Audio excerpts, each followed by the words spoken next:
Hey, Z Marie here. February Love Month, February Heart Health Month, February my birthday month.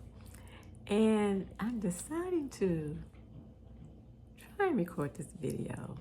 Whenever I do this, I'm never quite sure where to look. And when I think I've got it in the bag, I upload the video and it's upside down. So we're going to see if this is going to work today. And this may be a part one. Again, this is totally impromptu, but I have a burning desire to record this and share this. So here we go. I mentioned on an earlier short, February is my birth month. Yesterday I celebrated my birthday. Yesterday I celebrated my beautiful 65th birthday. Whoop, whoop. It is such a blessing. But just like when I wrote my story on chapter 60, chapter 65, I feel the differences stepping into it. I feel something totally different. It's like a different awakening for me. And I'm all in. I'm all in. I am more deliberate. I am more intentional. I am more determined now to walk in my calling, to walk in my purpose, to step on faith and do some of the things I otherwise may have been afraid to do or maybe wanting to do, not knowing how. Whatever the case may be, I have a firm conviction now that now is the time for me to move forward in those things. Even as much as starting this YouTube channel. I wouldn't consider myself totally social media savvy. Never really been quite afraid of it. I have had some areas where I've had more of a preference than others, but never been quite afraid of it. Now, this is a different journey for me because I am in my single season, and sometimes in a room by yourself or where have you, you choose to record. It can be a little different just talking into the camera and recording it. But again, I say that to say I'm not using 65 as a season to say my life is over. I feel like my life is just beginning. I feel, again, an awakening. And so hence creating this channel to encourage any one of you that are in that same season like I'm in, to encourage you to say, life ain't over, that this is really the beginning.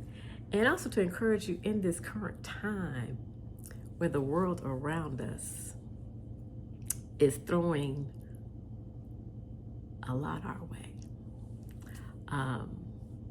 Some of it I look to it as distractions. Some of it I look to, okay, keep myself informed, try to keep myself well versed on what's taking place, but not to walk in fear or doubt or totally abandoning everything that God has already promised and God has already said. So utilizing wisdom and looking to Him who created the heavens and earth. Okay, but this video here I want to share real quickly is again I mentioned this is my single season, a conversation I had with someone a few days ago, and the question was posed to me: why is it you never got married? And when I received the question, I paused and I thought, and I knew certain portions of that I had pretty almost already divulged to this individual, but it caused me to pause and really ask myself that same question. And for me, my story was, dating through high school, what have you. As I exited college, there was someone I was dating, and we dated off and on for about 10 years, off and on. We would break up, and then there was some sort of tragedy or something that occurred, life-altering event that occurred in one of our lives that maybe brought us back together more out of just habit, I would say, than anything else. And out of that 10-year course, I finally got to a point where I said, this is not the one. this just simply is not the one for me. And so that relationship ended. And I think because it kind of was mentally taxing on me, I told myself, I'll never do that again. You know, I was no longer going to invest that much time into a relationship that I didn't see as being a permanent relationship. Because yes, my desire was to be married and to have a family. That was my desire. And I just was no longer going to invest that much time into someone that I probably knew early on, this is not it. This is just not it.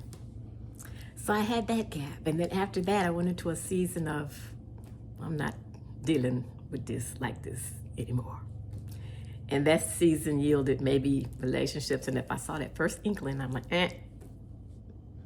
not next. And shortly after that period, then I entered into a stage of where I was caregiving. I was a caregiver, initially for my father, who was terminally ill, and later lost his battle with cancer and transitioned. There was a few years in between the gap, and then my mother became ill.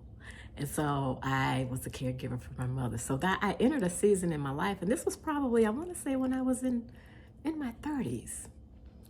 And in your 30s, I think in most situations, again, is a time in your life where you begin to, you're escaping that serial dating phase, and you're looking more to settle down. You're looking more to finding that lifelong partner and building a family.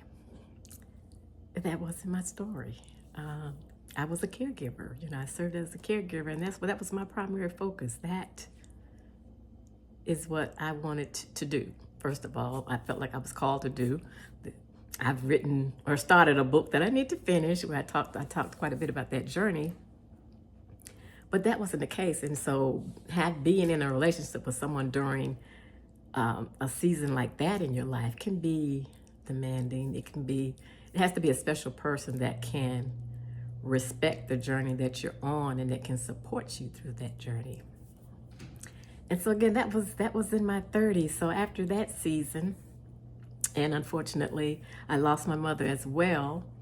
And although she didn't succumb to any disease, she was tragically lost her life in an automobile accident. And so then I had to go into the healing phase. I had to heal from that. I had to heal from loss, and the years just kept going. And as I transitioned and healed and brought, I want to say, my life into a season where I was more open to that, oftentimes those type of quality men or God ordained men or someone that I felt like I could really build that type of lasting relationship with didn't exist. And I shouldn't say they're not out there, because I have a firm conviction, I believe that those type of men do exist, and they are out there. And so I just went into that season of, maybe God was still building something in me, where maybe he was still healing something or growing something or preparing me, I want to say, in a sense, for that relationship. And I say all of that to say, I'm still believing, I'm still trusting, but in the meantime, I've got to live, I've got to do those things I believe God is causing me to do. I have had a burning desire to create a nonprofit, so I want to become more involved in that. It is established, and actually it's established for caregivers, for women caregivers, but I know there are men caregivers out there as well, but for caregivers that oftentimes are thrust into that role. You don't prepare it, you don't always know it's coming down the pipeline, but it's something that is, in some occasions, abruptly brought into your life. So again, as I wait in expectation, I also work, and I also serve, and I also celebrate life, and I also celebrate those that are around me and that pour into me and those I can pour into. So 60s, in your 60s, 65, whatever the case may be, you know, your life might just be starting. Or this season of your life may be a start into something different, into something new, into something very, very rewarding and very enlightening. So I want you to embrace it. I want you to look deep within, because we're all gifted. God has gifted us all in something. You know, think about that, what you're good at. Those things that people come to you for. Those things that I always say make your baby leap. You know, just as Mary's baby leap and Elizabeth's belly leap. I'm trying to get that scripture mixed up, so I apologize. But when they approached each other, and I think what it was, Elizabeth didn't know Mary was pregnant, you know, and the babies leaped. So those kind of moments, those things that really excite you and make your baby leap, or again, that you're interested in, you're good at, embrace those qualities. You know, again, enjoy your 60s, you know, enjoy this season. You know, this is just a little word of motivation and encouragement, and to let you into my life a little more.